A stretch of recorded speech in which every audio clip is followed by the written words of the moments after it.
The item appears okay and not damaged, and it appears sealed. However, and this is very strange, listen.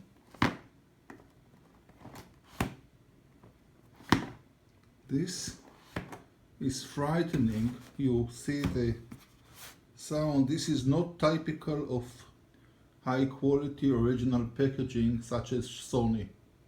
This noise and moving things inside.